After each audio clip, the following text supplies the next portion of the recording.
দর্শক, কাশ্মীরের পেহেলগামের সন্ত্রাসী হামলার ঘটনাকে কেন্দ্র করে ভারত ও পাকিস্তানের মধ্যে উত্তেজনা এখন তুঙ্গে।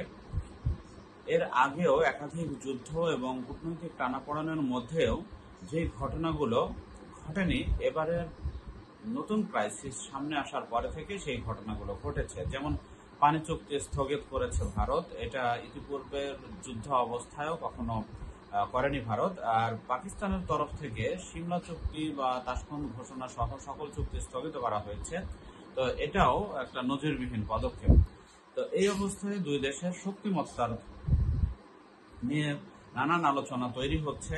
ইতিমধ্যেই পাকিস্তানের পক্ষ থেকে পাকিস্তান বিমান বাহিনী জেএফসিতে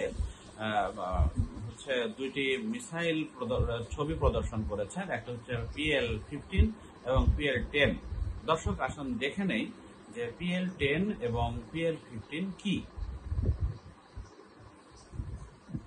পাকিস্তান বিমান বাহিনী প্রথমবারের মতো তাদের JF-17C যুদ্ধ বিমানে চীনের তৈরি PL-10 ও PL-15 মিসাইল সজ্জিত অবস্থায় ছবি প্রকাশ করেছে। PL-10 হল স্বল্পপাল্লার ইনফ্রারেড গাইডেড মিসাইল, উচ্চ গতিশীলতা, 60 বেশি, প্রায় 20 কিলোমিটার পাল্লা এবং লুক অ্যান্ড শুট সক্ষমতা রয়েছে। নিকটবর্তী ডগফাইট ও স্টেলথ লক্ষ্যবস্তু ধ্বংসের জন্য ব্যবহার হয়। আর PL-15 হচ্ছে দীর্ঘ পাল্লার রাডার গাইডেড মিসাইল, 200 থেকে 300 কিলোমিটার দূরত্বে আঘাত হানতে সক্ষম, ম্যাক 5 গতিতে উড়ে এবং দুইমুখী ডেটা লিঙ্ক সুবিধা এতে রয়েছে। নতুন এই আলোচনার মধ্যেই একটি নিবন্ধ প্রকাশ করেছে নিউ ইয়র্ক টাইমস। সেই নিবন্ধের বিষয়টা হলো পাকিস্তানের সঙ্গে উত্তেজনার মধ্যেই পরীক্ষার মুখে ভারতের সামরিক বাহিনী। এখানে 2019 সালে যখন দুই দেশ নতুন করে সংঘাতে জড়ায়, সেই সময়ে ভারতীয় একটি বিমান ভূপাতিত করে পাকিস্তান। এতে সেই সময়ে ভারতীয় বিমান বাহিনীর নানান দুর্বল দিক সামনে আসে। তো এতে কিছুটা লজ্জায়ও পড়তে হয় ভারতকে। এরপর থেকেই ক্রমাগতভাবে ভারতীয় বিমান বাহিনী ঢেলে সাজানোর একটি উদ্যোগ নেয় মোদী সরকার।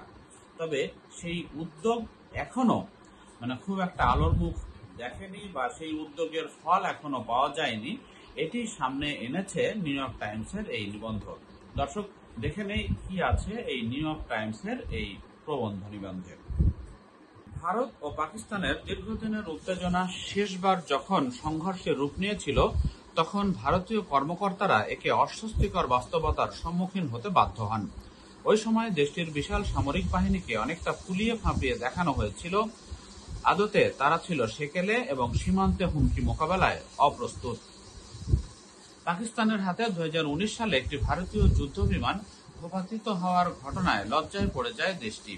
এতে ভারতের সামরিক বাহিনীর আধুনিকায়নের প্রচেষ্টাকে ত্বরান্বিত করার প্রয়োজনীয়তা তৈরি হয়। প্রধানমন্ত্রী নরেন্দ্র মোদী সামরিক বাহিনীতে কয়েকশো কোটি ডলার বিনিয়োগ করেন, অস্ত্র কিনতে নতুন আন্তর্জাতিক মিত্র খুঁজে নেন, দেশীয়ভাবে প্রতিরক্ষা সরঞ্জাম উৎপাদন বাড়ান। এসব প্রচেষ্টার ঠিক কতটুকু পরিবর্তন এসেছে, হয়তো খুব শিগগিরই তার পরীক্ষা হবে। ভারত ও পাকিস্তান আবারও একটি সামরিক সংঘাতের দ্বারপ্রান্তে দাঁড়িয়ে, কারণ কাশ্মীরে প্রাণঘাতী সন্ত্রাসী হামলার প্রতিশোধ নেওয়ার অঙ্গীকার করেছে ভারত। দেশটি বলছে এর সঙ্গে পাকিস্তানের সম্পৃক্ততা আছে। উত্তেজনা দ্রুতই এতটা বেড়ে গেছে, পাকিস্তানের প্রবাহিত কয়েকটি নদীর পানি প্রবাহ আটকে দেওয়ার হুমকি দিয়েছে ভারত। এমন কঠোর পদক্ষেপ কয়েক দশকে দুই দেশের মধ্যে যুদ্ধের সময়ও নেওয়া হয়নি। কাশ্মীরের মনোরম এক উপত্যকায় 22 এপ্রিল 2 ডজনেরও বেশি পর্যটককে হত্যার ঘটনা ভারতীয়দের স্তম্ভিত করেছে। প্রধানমন্ত্রী নরেন্দ্র মোদীর ওপর পাকিস্তানে হামলা চালাতে ব্যাপক আভ্যন্তরীণ চাপ সৃষ্টি হয়েছে। বিশ্লেষকরা দীর্ঘমেয়াদী ও বিপজ্জনক অচলাবস্থার বিষয়ে সতর্ক করছেন, কারণ পারমাণবিক শক্তিধর এই দুই দেশের মধ্যে কূটনৈতিক যোগাযোগ বেশ কয়েক বছর আগেই অনেকটা বন্ধ হয়ে গেছে। আর বিশ্বের প্রভাবশালী দেশগুলো বর্তমানে অন্যান্য সংকট নিয়ে ব্যতিব্যস্ত আছে। বিশ্লেষকরা বলছেন, ভারতের সামরিক বাহিনী এখনও আধুনিকায়নের পর্যায়ে রয়েছে। এই অবস্থায় দুর্বলতা ফাঁস হওয়ার ভয়ে জবাব দেওয়ার ক্ষেত্রে সংযমী হতে পারে ভারত। 2018 সালে এক সংসদীয় প্রতিবেদনে জানানো হয়, ভারতের 68% সামরিক সরঞ্জাম সেকেলে, 24% এখনকার মানের আর মাত্র 8% সর্বাধুনিক। 5 বছর পর 2023 সালে দেওয়া এক হালনাগাদ প্রতিবেদনে সামরিক বাহিনীর কর্মকর্তারা স্বীকার করেন যে বিশাল আকারের বাহিনী হওয়ার চ্যালেঞ্জের কারণে পর্যাপ্ত পরিবর্তন আসেনি। যদিও 2023 সালে সংসদীয় শুনানিতে দেওয়া তথ্য অনুযায়ী ভারতের সর্বাধুনিক সামরিক সরঞ্জাম প্রায় দ্বিগুণ হয়েছে, তবুও একটি আধুনিক সেনাবাহিনী মানের বিবেচনায় এটি অনেক কম। অর্ধেকেরও বেশি সরঞ্জাম এখনও পুরনোই রয়ে গেছে। বিশেষজ্ঞদের মতে এসব সীমাবদ্ধতার কারণে নরেন্দ্র মোদী তুলনামূলক সুনির্দিষ্ট লক্ষ্যভিত্তিক হামলার পথ বেছে নিতে পারেন, যেমন সীমিত পরিসরে বিমান হামলা বা পাকিস্তান সীমান্তের কাছে বিশেষ বাহিনীর অভিযান। এসব অভিযান জনরোষ প্রশমিত করবে, সম্ভাব্য বিব্রতকর ভুলের ঝুঁকি কমাবে এবং প্রতিশোধমূলক হামলা এড়াতে কাজ করবে। এদিকে পাকিস্তান সরকার ইতিমধ্যে সতর্ক করেছে, ভারত হামলা করলে তারা পাল্টা জবাব দেবে। পাকিস্তানে হামলা চালাতে জনমত নরেন্দ্র মোদীর জন্য সহায়ক হলেও ভারতের গণতান্ত্রিক কাঠামো একই সঙ্গে তার উপর চাপ সৃষ্টি করতে পারে, যাতে পরিস্থিতি নিয়ন্ত্রণের বাইরে না যায়।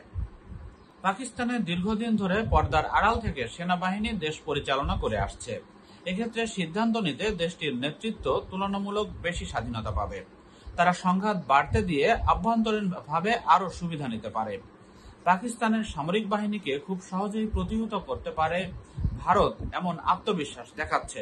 কিন্তু বাস্তবে এই দাবির যদি পরীক্ষা নেওয়া হয়, তাহলে ভারতের আরেক প্রতিবেশী চীন তাতে নিবিড় নজর রাখবে। সাম্প্রতিক বছরগুলোতে সীমান্তে পাকিস্তানের চেয়ে চীনকে বড় সংকট হিসেবে বিবেচনা করছে ভারত। বিশেষ করে 2020 সালে হিমালয়ের উঁচু এলাকায় দুই দেশের সেনাদের মধ্যে প্রাণঘাতী সংঘর্ষ এবং ভারতীয় ভূখণ্ডে চীনাদের বারবার অনুপ্রবেশের পর থেকে এ অবস্থা তৈরি হয়। ফলে দেশটির সামরিক নেতৃত্বকে দুই ফ্রন্টে লড়তে হবে এমন এক যুদ্ধের সম্ভাবনা বিবেচনায় নিয়েই প্রস্তুতি নিতে হবে। এ ধরনের বহুমুখী চাপ তাদের সামর্থ্যকে কমিয়ে দেয়। যুদ্ধবিমান ভূপাতিত হওয়া থেকে শিক্ষা নেয় ভারত। 2020 সালে চীনের সঙ্গে সংঘাতের 1 বছরের একটু বেশি সময় আগে পাকিস্তান ভারতীয় একটি যুদ্ধবিমান গুলি করে ভূপাতিত করে এবং পাইলটকে আটক করে। নয়াদিল্লি ভিত্তিক চিন্তন প্রতিষ্ঠান সেন্টার ফর ল্যান্ড ওয়ারফেয়ার স্টাডিজের নেতৃত্বে থাকা অবসরপ্রাপ্ত ভারতীয় জেনারেল দুষ্যন্ত সিং বলেন, বিমান ভূপাতিতের ঘটনা ভারতীয় সামরিক বাহিনীর জন্য সজাগ হওয়ার বার্তা হিসেবে দেখা হয়। দুষ্যন্ত সিং বলেন, এরপর থেকে ভারত নিজেদের সামরিক দুর্বলতা কাটিয়ে ওঠার বিভিন্ন পথ অনুসন্ধান করছে। দেশটি আমেরিকার আপত্তির পরও রাশিয়ার কাছ থেকে সংগ্রহ করা নতুন ক্ষেপণাস্ত্র প্রতিরক্ষা ব্যবস্থা মোতায়েন করেছে। পাশাপাশি ফ্রান্স থেকে কয়েক ডজন যুদ্ধবিমান এবং যুক্তরাষ্ট্র থেকে ড্রোন, হেলিকপ্টার ও ক্ষেপণাস্ত্র সংগ্রহ করেছে। বৈশ্বিকভাবে যখন সরবরাহ ব্যবস্থায় অনিশ্চয়তা বাড়ছে, তখন ভারতীয় স্থানীয়ভাবে সামরিক সরঞ্জাম উৎপাদনেও ব্যাপক বিনিয়োগ করেছে, প্রতিরক্ষা শিল্প প্রতিষ্ঠান গড়ে তুলেছে। এখন কিছুটা ধীর গতিতে হলেও দীর্ঘমেয়াদে সামরিক বাহিনীকে এটা আরও ভালো অবস্থানে নিয়ে যাবে। দুষ্যন্ত সিং মনে করেন, আমাদের সক্ষমতা এমন হওয়া দরকার যেন তা বিদ্যমান সামর্থ্যের গণ্ডি ছাড়িয়ে যেতে পারে। আধুনিকায়নের প্রচেষ্টা নিয়ে তিনি আরো বলেন, রাতারাতি এই উদ্যোগগুলোর ফল আসবে না, হয়তো কিছুটা সময় লাগবে। বিশ্লেষকরা বলছেন, ভারতের সামরিক বাহিনীকে আধুনিকীকরণের চ্যালেঞ্জগুলো বহুমুখী, প্রশাসনিক এবং অর্থনৈতিক, এমনকি ভূ-রাজনৈতিকও। দেখা যাক এই পরীক্ষায় ভারত নিজেকে কতটা তৈরি করতে পারে।